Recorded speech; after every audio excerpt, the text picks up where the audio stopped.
예, 단비가 내리고 있습니다.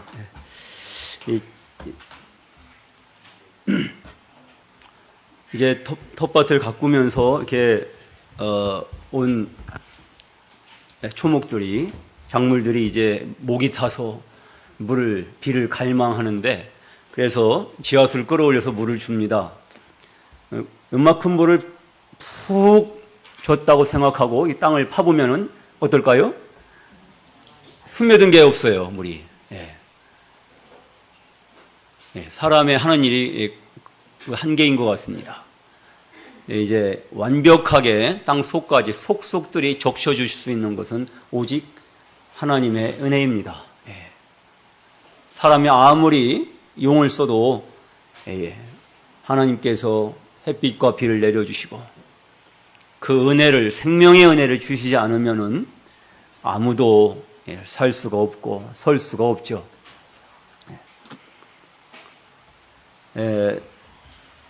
황찬호 형제와 어인희 자매님의 이런 모습을 보면서 참 좋을 때라고 생각이 듭니다. 저도 할 수만 있다면 30년 전으로 다시 돌아가고 싶은데 어느덧 30년에 2배가 이렇게 됐습니다. 이제 더 좋은 결혼식장, 하늘의 예식장에서 그리스도와 교회가 올릴 그날의 거룩한 혼례를 더욱 사모하게 됩니다.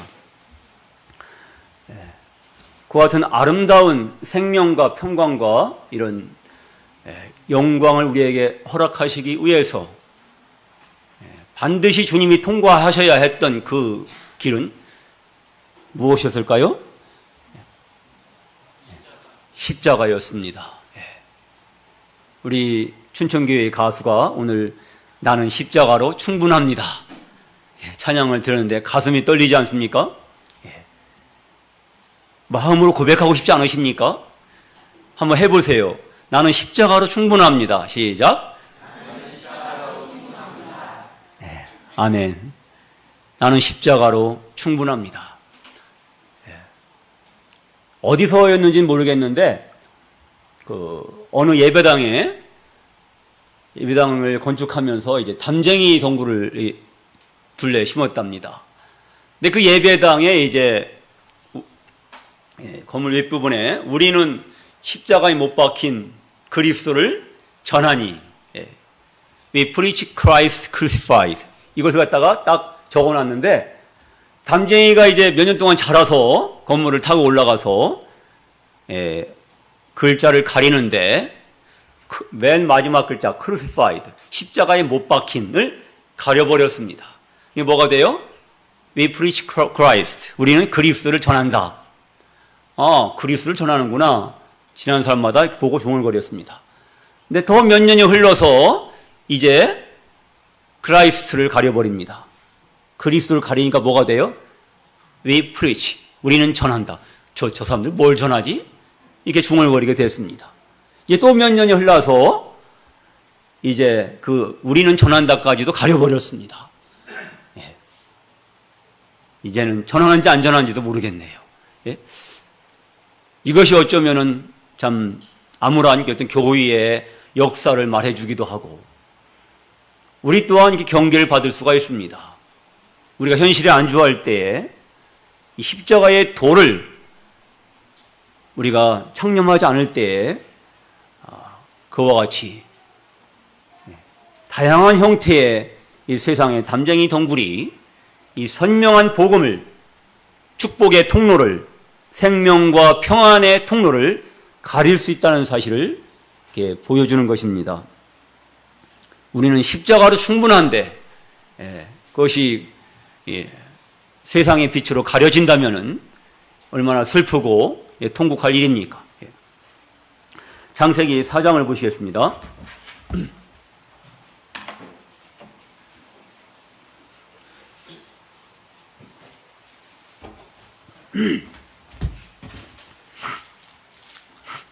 제가 교회 있을 때마다 구약 성경에 나타난 우리 주 예수 그리스도를 더듬어 살펴보고 있습니다. 오늘은 창세기 4장 1절부터 8절까지 저와 교독하겠습니다. 아담이 그의 아내 하와와 동침함에 하와가 임신하여 가인을 낳고 이르되 내가 여호와로 말미암아 등남하였다 하니라.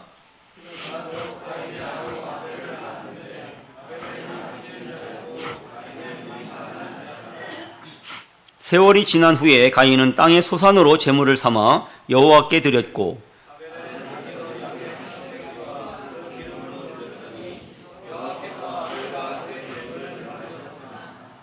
가인과 그의 제물은 받지 아니하신지라. 가인이 몹시 분하여 안색이 변하니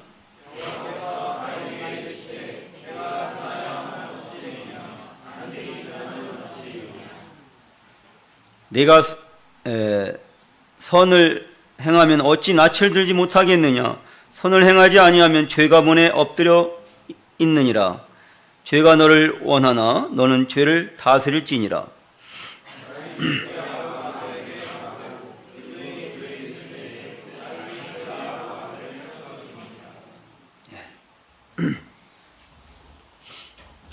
예, 이 가인과 이 아벨의 이야기를 통해서 우리는 복음의 진수를 접할 수 있습니다. 가인과 아벨이 그 아버지 아담을 통해서 이 생명과 평강의 근원이신 하나님을, 구원의 하나님을 들었을 것입니다. 그리고 어떻게 사람이 하나님 앞에 나아갈 수 있는지 그런 하나님의 뜻을 알 수가 있었을 것입니다. 사람이 하나님께 나아가기 위해서는 아벨이 드린 양의 첫 새끼와 그 기름과 같이 이러한 짐승의 이런 희생이 필요했습니다. 그 뜻을 하나님은 분명히 알리셨고 세월이 지났을 때 그 형제가 하나님께 나아갑니다. 그러나 가인과 그의 제물은 거절하시고 아벨과 그의 제물은 연납하셨습니다. 받으셨습니다. 성경에 연납이라고 하는 단어가 종종 나오죠. 레위기에도 있고 연납이라고 하는 단어는 기쁠 열자, 받을 납, 바칠 납 해서 기쁘게 바치는 것, 기쁘게 받아들여지는 것을 연납이라고 합니다. 하나님께서 가인을 거절하시고 가인과 그의 제물을 거절하시고 아벨을 받으신 연납하신 그 근거는 무엇일까요?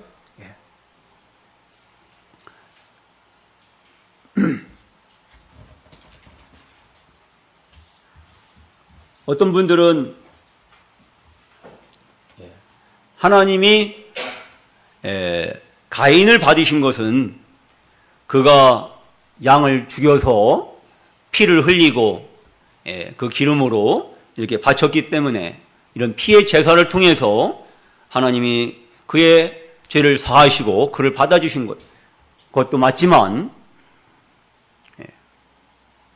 사실은 하나님께서는 그 하나님 앞에서 아벨의 마음의 자세가 완전하고 바랐기 때문에 하나님이 받으신 거다. 아벨의 경건한 삶이 하나님께 받아들여진 거다. 이렇게 설명하는 분들도 계십니다. 근데 저는 이 부분에 대해서 많이 연구하고 묵상을 해봤습니다. 성경 여러 군데를 뒤져서 탐구해봤는데 그와 같은 분별은 옳지 못하다는 결론을 내렸습니다. 아벨의 바른 마음과 경건한 삶 때문에 하나님이 아벨을 받으셨다라는 그런 분별은 옳지 않다는 것입니다. 결론적으로 말씀을 드립니다. 왜 옳지 않을까요? 그 부분을 쭉 말씀드리고자 합니다. 지상에서 최초의 죽음은 어떤 사건이었죠? 지상에서 최초의 죽음. 네? 아벨의 죽음입니까? 그보다 앞서서 한 짐승의 죽음이 있었습니다. 그 바로 앞에 3장 21절을 보세요. 여호와 하나님이 아담과 그의 아내를 위하여 가죽옷을 지어 입히시니라. 아담과 하와가 범죄하자마자 그들이 자기의 벌거벗은 것을 보고 크게 부끄러워하고 나뭇잎 옷을 엮어서 무화과나무 잎사귀로 치마를 만들어서 입었습니다. 자기들의 부끄러운 것을 가립니다. 그래서 인류 최초의 이 옷은 아담과 하와가 스스로 해 입은 이 나뭇잎 옷이었어요. 근데 하나님은 그 옷을 벗기시고 가죽 옷을 해 입히십니다. 사람이 해 입은 옷은 시간이 지나면 말라버리고 부끄러운 것이 곧 드러나고 맙니다. 하나님이 해 입히신 가죽 옷은 영구성을 상징합니다. 영원한 구원을 제공해 줄 수 있는 구원의 옷입니다. 그래서 사람이 이 나뭇잎 옷을 해서 자기의 부끄러움을 가리는 행위를 우리는 종교라고 정의합니다. 하나님께서 짐승을 죽여서, 한 마리의 죄 없는 짐승을 죽여서 피를 흘리고 가죽을 벗겨서 그 구원의 옷을 해 입히셨을 때에 그 구원의 옷을 아담과 하와가 반항하지 않고 그대로 입습니다. 믿음으로. 그것을 우리는 복음이요 참된 신앙이라고 정의합니다.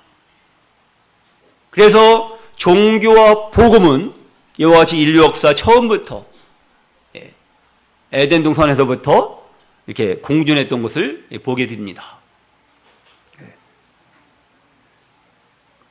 그 아담과 하와를 완벽하게 부끄러움을 가릴 수 있었던 그 가죽옷은 반드시 죄 없는 짐승이 희생이 되어야 했습니다. 피 흘리고 죽어야 했습니다. 그 피의 제사가 아니고는 결코 가죽옷이 구원의 선물이 주어질 수가 없습니다. 그러면 손을 넣으시고 요한복음 1장입니다. 요한복음 1장 29절입니다.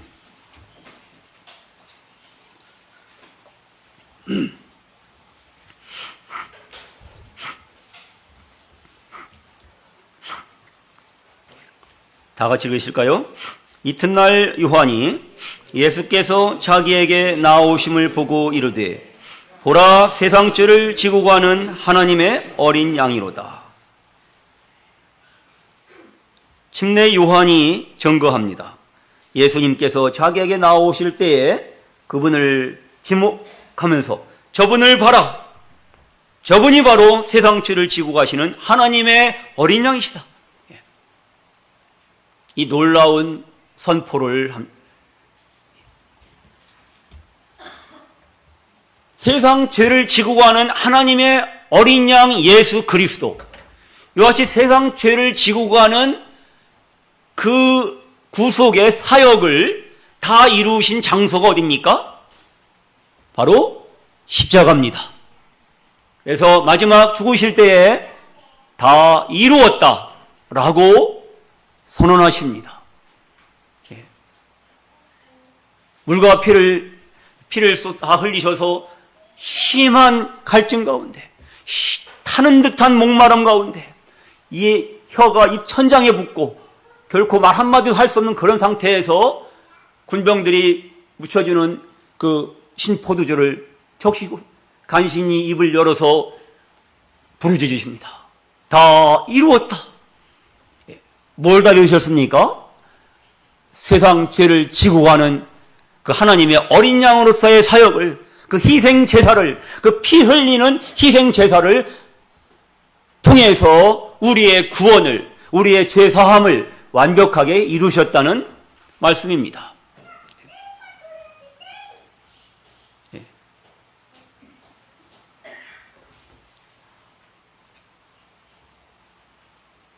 그러면은 지상에서 다시 본문으로 가셔서 창세기 4장입니다. 지상에서 최초의 죽음이와 같이 한 짐승의 희생이었는데 지상에서 최초의 살인은 뭡니까? 가인이 아벨을 죽인 사건입니다. 이건 질병으로 죽은 것도 아니고 사고로 죽은 것도 아니고 노령으로 이렇게 죽은 것도 아니고 계획된 살인이었습니다. 반역자라서 죽은 것도 아니고 선동자라서 죽은 것도 아니고 원수라서 죽은 것도 아니고 하나님을 믿고 사랑하며 의로운 자라고 인정을 받은 이 의로운 하나님의 사람이 죽음을 당했습니다. 지상 최초의 죽은 사람은 의인이었습니다.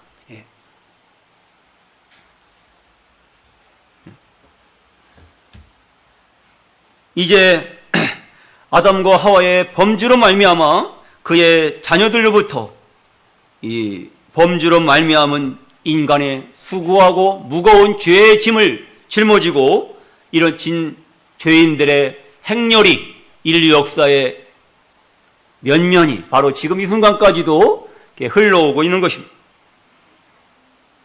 그래서 인간들은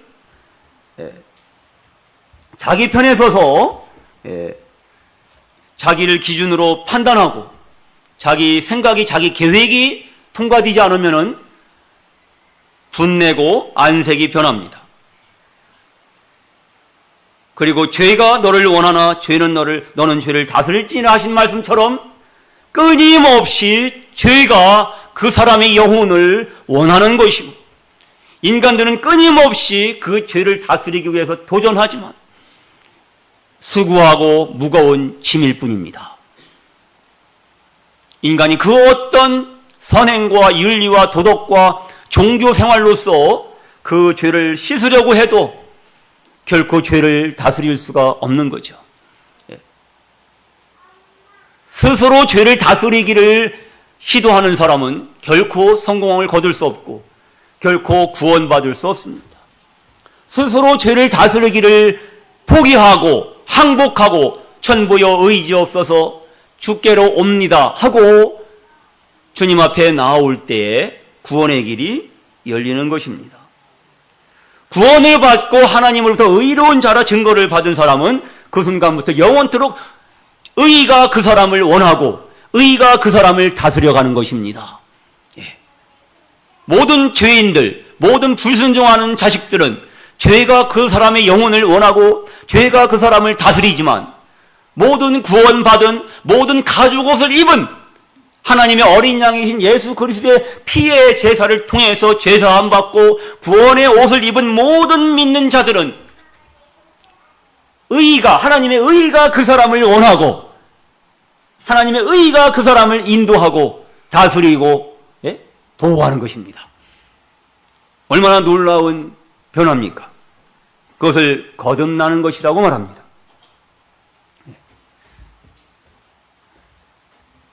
아까 말씀드렸지만은 그 어떤 분들 하나님의 아벨을 받으신 것은 아벨의 마음의 자세가 하나님 앞에 올바랐기 때문이다. 그가 경건했기 때문이다. 무슨 말씀을 하셔도 순종하겠다는 이런 아벨의 그런 경건한 순종과 그의 올바른 마음, 정직한 마음 그것이 바로 하나님이 아벨을 받아주신 것이다. 어떤 면에서 보면 참 맞는 얘기도 됩니다. 그러나 근본적으로 한 죄인이 제사함 받고 하나님께 받아들여지는 것은 결코 그 사람의 마음에 바른 것과 그 사람의 경건의 행실이 되는 것이 아닙니다. 결코 율법의 행위로 의롭다함을 받을 인생이 하나님 앞에 없는 것입니다. 인간의 마음은 다 부정하다고 그랬습니다. 우리의 의는 다 부정한 자 같아서. 무릇 사람의 마음은 부패하고 더럽혀져서 가증해서 그 마음에서 결코 선한 것이 나올 수 없다는 것이 하나님 말씀의 진단인 것입니다. 하나님이 가인을 거절하신 이유가 뭡니까? 또 하나님 아벨을 받으신 이유가 뭡니까? 히브리서 11장의 도움을 받으면 좋습니다. 히브리서 11장 4절입니다.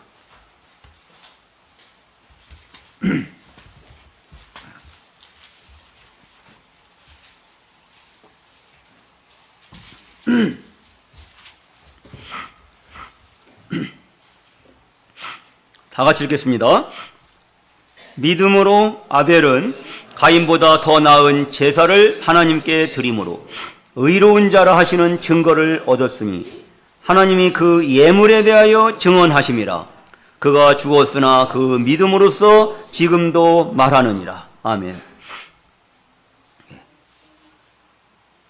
이 말씀에서 분명하게 왜 아벨이 하나님께 받아들여졌고 가인이 거절당했는지를 우리가 깨닫게 됩니다. 아벨이 하나님께 받아들여진 근거는 무엇입니까? 믿음입니다. 그 믿음은 무엇을 기초로 한 것입니까? 그 믿음이 더 나은 제사를 하나님께 드리게 했죠. 그 더 나은 제사는 무엇이 핵심입니까? 하나님이 무엇에 대하여 증언하셨습니까? 하나님이 그 예물에 대하여. 문제는 가인과 아벨이 드렸던 예물, 제물에 달려있는 것입니다. 말씀 그대로 있지 않습니까? 우리가 창세기 4장을 별다르게 어렵게 해석할 필요가 없습니다. 이 히브리 12장 4절과 짝을 지어서 묵상을 하면 틀림이 없습니다. 그 예물에 달려있는 것입니다. 하나님이 그 예물에 대하여 증언하심이라.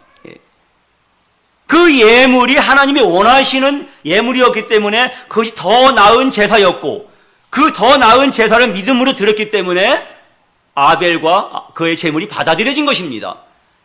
그렇다면 가인이 받아들이지 않은 이유는 뭐예요? 더 나은 제사가 아니었고, 따라서 그 예물이 잘못된 겁니다. 따라서 믿음이 아니었던 것입니다. 불순종을 한 것입니다. 하나님의 뜻은 분명했습니다. 피의 제사였습니다. 하나님의 어린 양 예수 그리스도의 피 흘림, 그 보혈의 공로가 아니면은 어떤 인간도 하나님 앞에 나올 수 없다는, 연락될 수 없다는 이 명백한 영원한 진리가 창세기 4장에서도 이 가족 사건을 통해서도 이 아벨의 제사를 통해서도 선포되고 있는 것입니다. 다시 본문 창세기 4장입니다. 아벨이 하나님 앞에 의롭다 하시는 증거를 받은 유일한 근거, 그것은 바로 그의 예물이 증거하는 것입니다. 그럼 예물을 살펴볼까요? 먼저 가인의 예물을 보시겠습니다. 가인은 무엇으로 예물을 드렸습니까? 3절이요. 창세기 4장 3절. 가인은 땅의 소산으로 제물을 삼아. 땅의 소산으로 드린 것이 잘못된 겁니다. 땅의 소산이 뭘 말할까요? 가인이 피땀 흘려서 열심히 일해서 정성껏 가꾸었던 농작물, 채소나 곡식을 말하는 것입니다.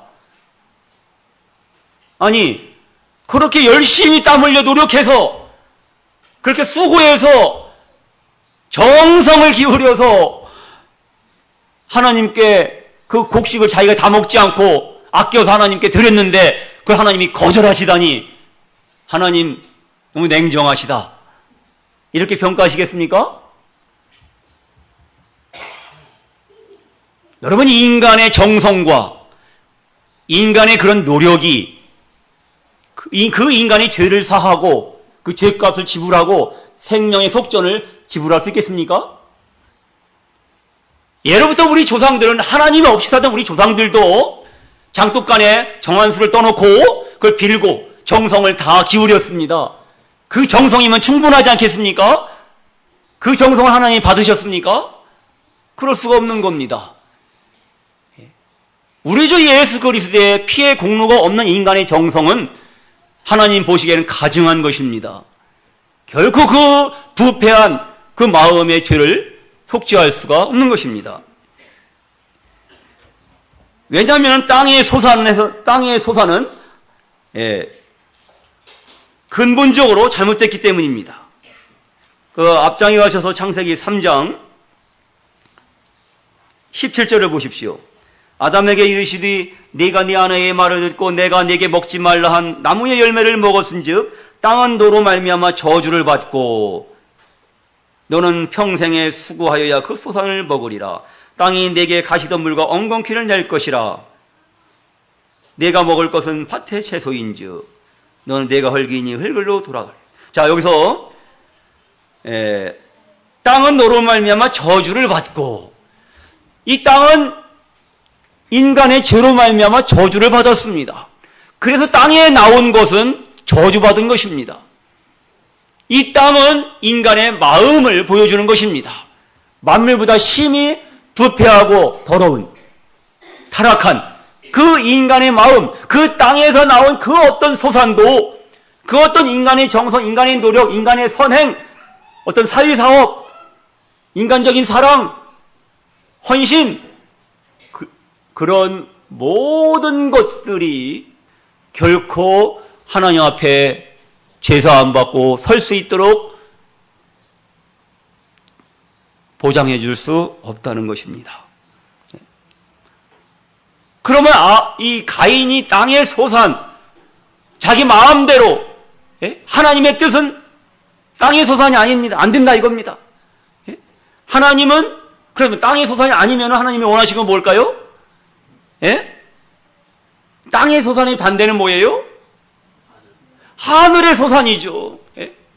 하나님이 원하시는 제사는 하늘의 소산으로 예물로 삼아 제물로 삼아 드려지는 것이었습니다. 그럼 그 하늘 소산이 뭡니까? 하늘 소산이 누굽니까? 보라, 세상 죄를 지고 가는 하나님의 어린 양이로다. 하늘로서 오신 예수, 어린 양, 하나님의 품에서 독생하신 하나님의 아들 예수 그리스도, 죄를 알지도 못하셨던 순결하신 예수 그리스도, 그가 바로 하늘 소산이셨습니다. 그가 바로 어린 양으로서 이렇게 예표가 된 것입니다. 그래서 아벨은 하나님 말씀에 순종해서, 하나님의 구원받는 뜻에 순종해서 믿음으로 양의 첫 새끼와 그 기름으로 드렸습니다. 그래야 하나님께서 흡족하게 그 제물을 받으셨습니다. 놀라운 것입니다. 여기 보세요. 4절 끝에 뭘 받으셨어요? 하나님이 여호와께서 그의 제물을 받으셨으나 하셨어요? 그 사이에 뭐예요? 아벨과 그의 제물을 받으셨다고 하셨습니다. 하나님이 아벨을 받아주신 근거는 뭐예요? 그의 제물이었습니다. 하나님이 그 예물에 대하여 증거하신다고 히브리서 12장 4절 말씀하고 있죠. 그 예물, 즉 하늘의 소산이신 하나님의 어린 양 예수 그리스도, 그분의 피의 공로로 말미암은 희생, 속죄의 제사, 그것이 바로 범죄한 인간이 죄사 안 받고 하나님께 받아들여질 수 있는 유일한 길이라는 것입니다. 그 제물 덕분에 아벨 자신도 하나님께 받아들여진 거예요. 바로 하나님의 어린 양이신 예수 그리스도가 그 십자가, 저주의 십자가에서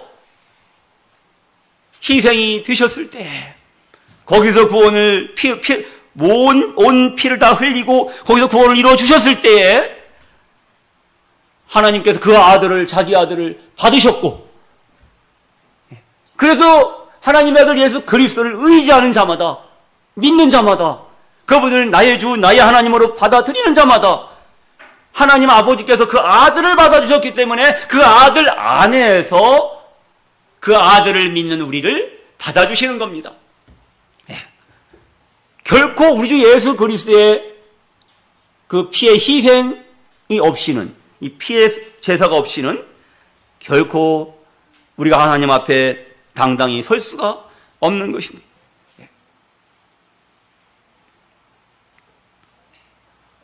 오늘날도 아벨의 하나님 아벨을 대신해서 셋을 주셨어요.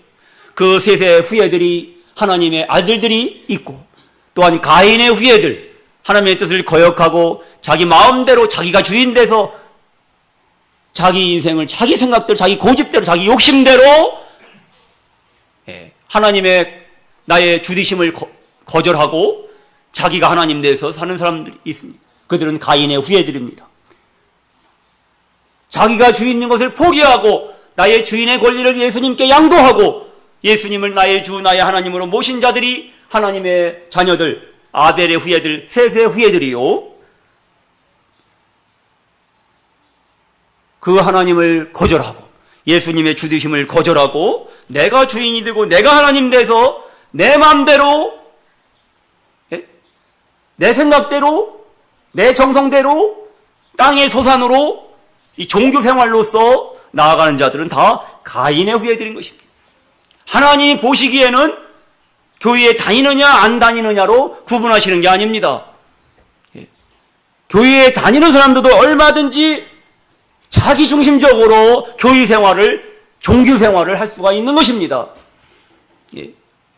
여기 계신 분들 가운데는 단 한 분도 그런 종교인이 있으셔서는 안 됩니다. 하나님의 어린 양, 하늘의 소산이신 우리 주 예수 그리스도를 통해서, 그분의 피의 구속을 통해서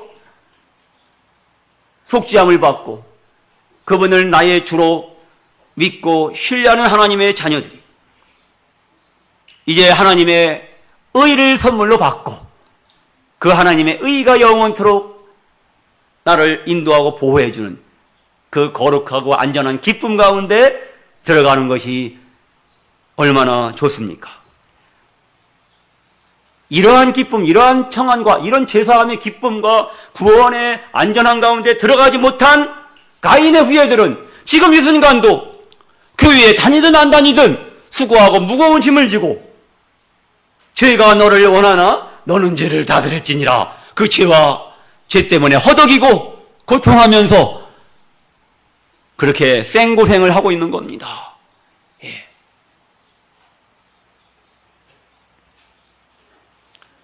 때로 저는 구원받은 하나님의 자녀지만 때로 저는 제가 누군가로부터 존중받지 못할 때에 속에서 달아오르고 또 얼굴이 이렇게 후끈거리고 안색이 이렇게 변하고, 그런 가인의 속성이, 이 육이 저에게 있는 것을 발견하고 깜짝깜짝 놀라고 그걸 소스라치게 놀라고 그것을 참 싫어하고, 그렇지만은 부인할 수 없는 사실. 그럴지라도 저의 중심에, 저의 삶의 이 주권을 우리 주 예수 그리스도께 양도한 것과 그분이 나의 주 되시고 나의 하나님 되심을 부인할 수 없는 그 하나님의 은혜에 대한 믿음이 저를 당당히 그 하나님 앞에 설 수 있게 하고 예배 드릴 수 있게 하고 찬송할 수 있게 하니 얼마나 감사한 일입니까? 그분의 의가 저를 원하십니다. 그분의 의가 믿는 여러 성도님들을 원하십니다. 그분의 의가 우리의 삶을 다스리고 우리를 인도하고 하나님의 영광까지 이르게 하셔야 마땅한 것입니다.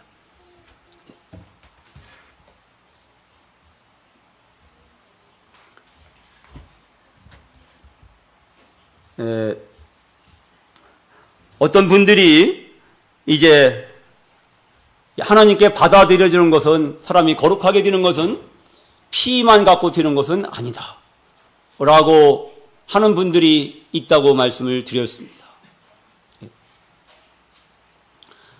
그래서 그분들은 어떤 근거로 이렇게 얘기하냐면 크게 두 가지입니다. 첫째는 하나님께 드리는 이 레위기의 그 5가지 제사가 나오죠.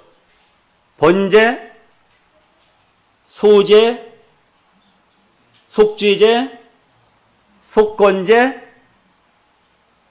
화목제, 이 5가지 제사가 나오는데 그 번제, 속죄제, 속건제, 화목제는 피 흘리고 희생되는 이 짐승의 이런 희생을 통해서 이게 드려짐. 그 하나님 받으심.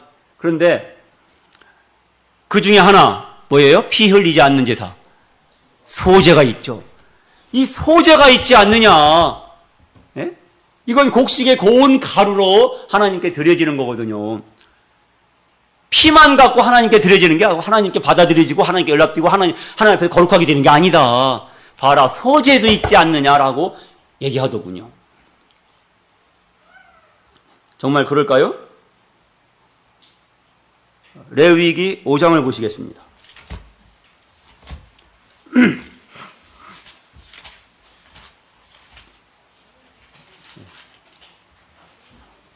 레위기 5장입니다.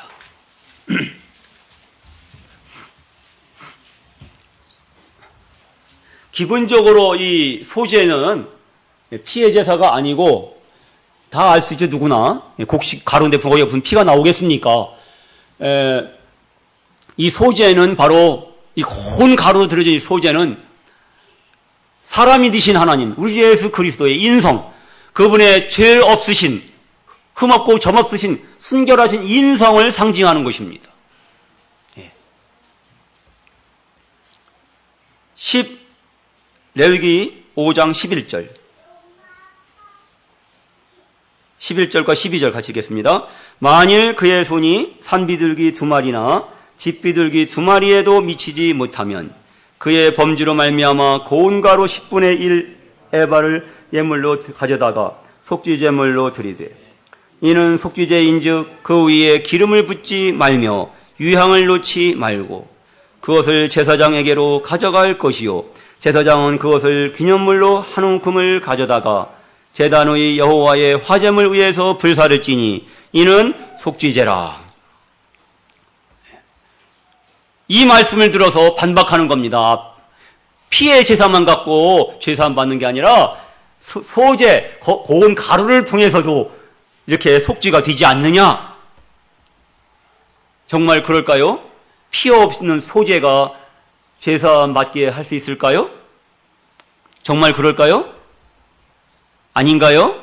왜 아닙니까?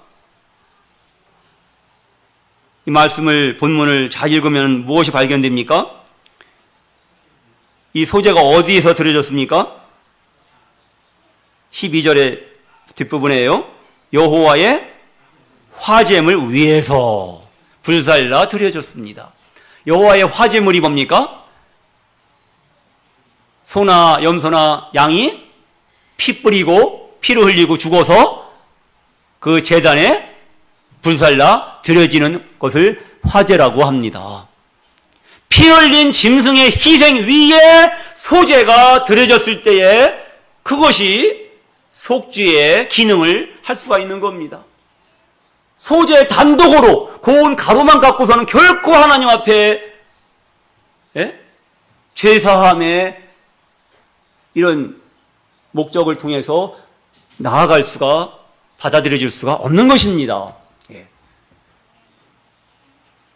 또 두 번째, 피만 갖고 드리는 게 아니다, 다른 방법도 있다라고 주장하는 분들이 히브리서 11장을 찾아볼까요?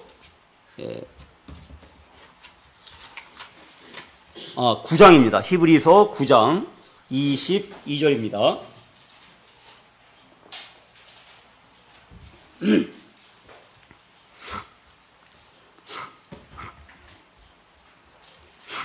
다 같이 읽겠습니다.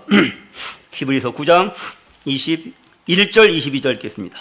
또한 이와 같이 피를 장막과 섬기는 일에 쓰는 모든 그릇에 뿌렸느니라. 율법을 따라 거의 모든 물건이 피로써 정결하게 되나니 피 흘림이 없은즉 사함이 없느니라. 자, 이 말씀을 들어서 반박을 합니다. 어떤 구절일까요? 한 단어가 거기 들어가 있어요. 그렇죠. 22절에 거의란 말이 들어가 있어요. 거의. 봐라! 이 말씀 그대로 있지 않느냐. 거의 모든 물건이 피로써 정결되는 건 맞지만 거의라고 했기 때문에 아닌 것도 있는 거 아니냐, 예외가 있는 거 아니냐, 이렇게 해석하는 거죠.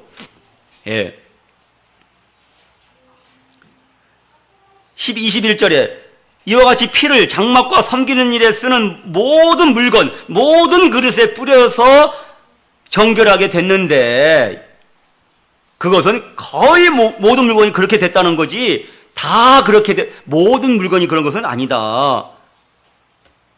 예?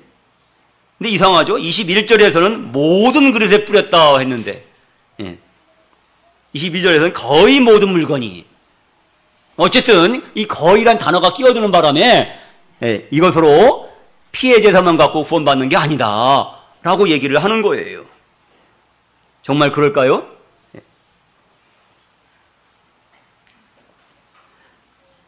민수기 16장을 가보시겠습니다.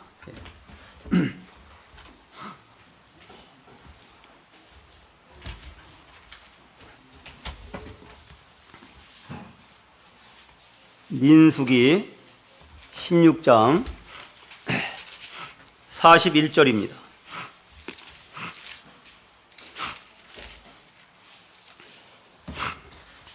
민수기 16장 41절 41절부터 48절까지 말씀인데요. 이제 백성들이 이제 원망하며 범죄했을 때에 하나님께서 이렇게 개입하십니다.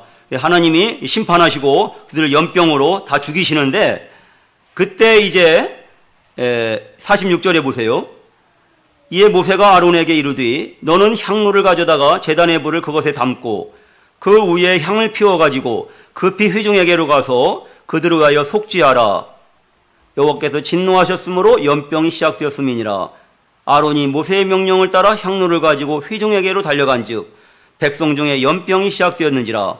이에 백성을 위하여 속죄하고 죽은 자와 산 자 사이에 섰을 때에 연병이 그치니라. 이 말씀을 예로 들은 거예요. 봐라, 여기서는 향로의 향으로, 그리고 향로에 담긴 그 제단의 불로써 속죄가 이루어지지 않느냐. 피로서 속죄된 게 아니라 불로 속죄된 거다. 이렇게 하면서 그 거의의 그 예위 조항으로 얘기합니다. 여기서 불로 이렇게 속죄가 된 건 맞습니다. 그런데 이 피 없는 불일까요? 이 불이 어디서 나왔습니까? 제단의 불이죠. 제단의 불. 피 흘리고 죽은 그 짐승의 피가 거기서 완전히 흘려진 겁니다. 피 흘리고 죽은 그 희생을 결과로 나온 그 불. 그 불을 말하는 겁니다. 피가 없는 불이 아닙니다. 죽은 자와 산자에 섰을 때, 아론이 죽은 자와 산자에 섰을 때 연병이 그치니라. 바로 자기 피를 가지고, 자기 희생을 가지고 죽은 자와 산자 사이에 서서 지옥과 천국 사이에 서서 우리를 사망으로 내려가기를 막아서시고 우리를 구원해 주신 우리의 대제사장 예수 그리스도를 우리는 바라보게 되는 것입니다.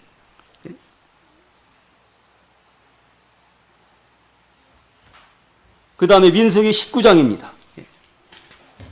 민수기 19장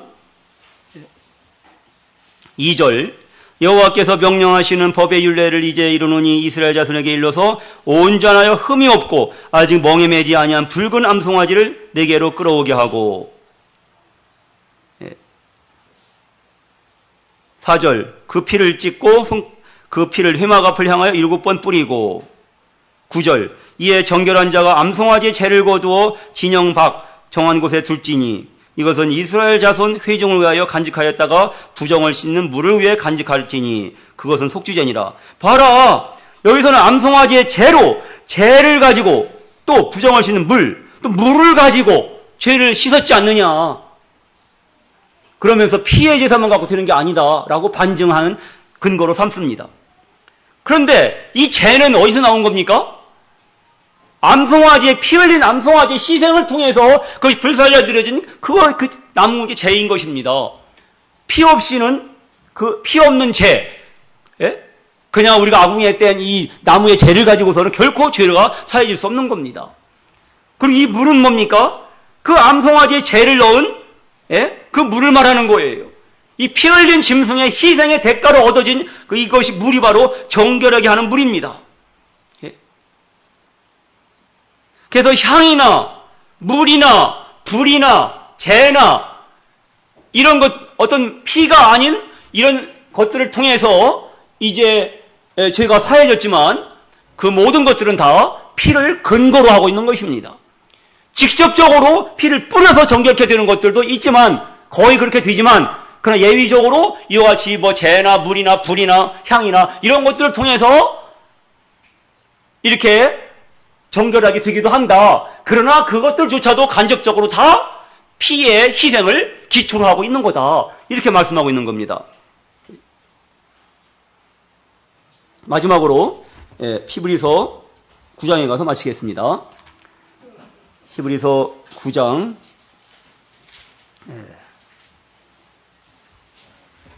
11절입니다. 12절.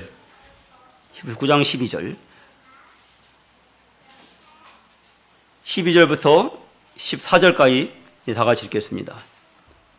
시작.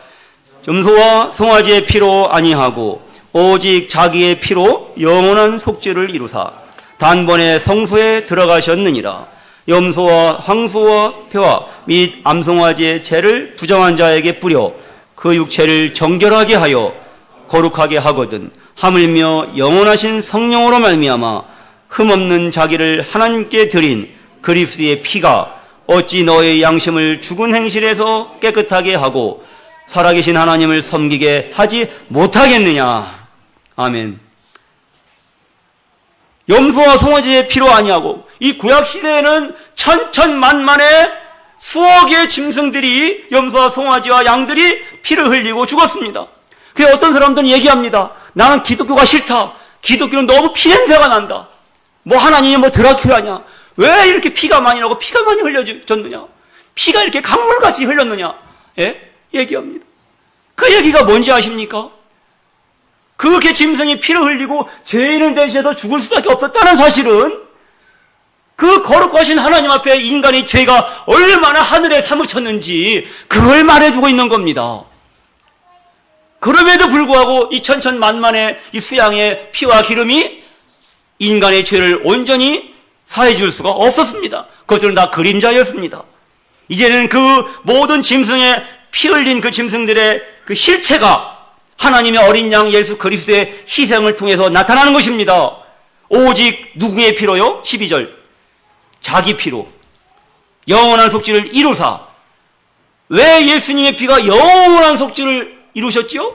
왜요? 딱 한 번, 단 한 번에 예수님의 십자가의 피가 믿는 자를 영원히 죄사함을 허락하고 의롭게 하는 능력을 발휘한 비밀이 뭡니까? 예수님 피가 왜요? 그 피는 누구의 피니까요? 하나님의 피니까요. 하나님은 피를 흘릴 수가 없어요. 하나님은 죽으실 수가 없어요. 그래서 성육신하신 겁니다. 그래서 육체를 입으신 거예요. 피 흘려 주시기 위해서. 피 흘려 죽어 주시기 위해서.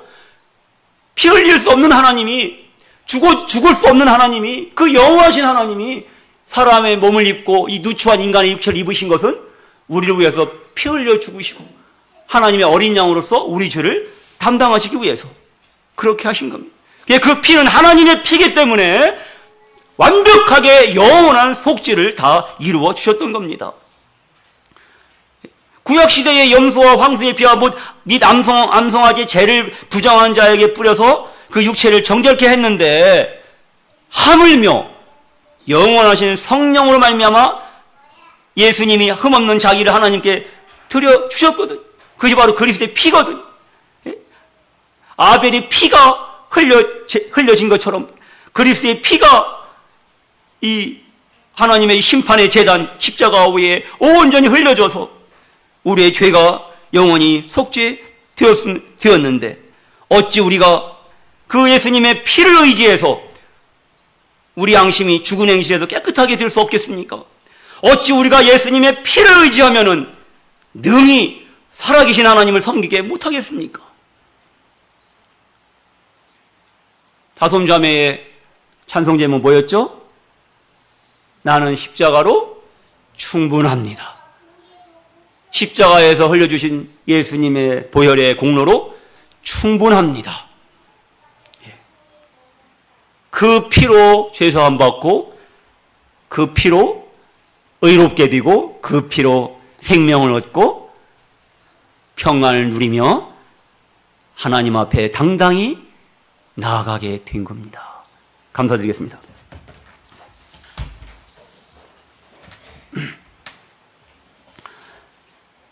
사랑의 하나님, 우리가 나뭇잎옷을 해입은 아담과 하와처럼 또 땅의 소산으로 재물을 가지고 나아온 가인처럼 이런 헛된 종교에 빠지지 않도록 도와주시고 그 희생된 가죽옷의 비밀처럼 아벨이 드린 그 양의 첫 새끼 양 바로 하나님의 어린 양 예수 그리스도의 이 놀라운 비밀처럼 우리 주 예수 그리스도의 보혈의 공로로 완전히 충분한 것을 고백을 드리며 감사를 드립니다. 우리가 그 피의 공로로 완벽하게 영원한 속죄를 받았고 우리가 그 피의 공로로 깨끗하게 되고 거룩하게 되며 하나님께 받아들여지며 우리가 그 피의 공로로 참된 평안을 누리며 하나님 앞에 나아갈 수 있게 된 것을 찬양을 드립니다. 주님, 이 놀라운 순전한 복음을 말씀 그대로 우리가 선포하며 살 수 있도록 도와주시고 우리 가운데 있는 모든 자들이 이 순전한 복음을 받을 수 있도록 축복하여 주시옵소서. 예수님 존귀하신 이름으로 감사하기도 드립니다. 아멘. 네, 감사합니다. 오늘 추상 형제님이 안 계시기 때문에 노년 성도님들도 여기 그냥 계시면 되겠습니다.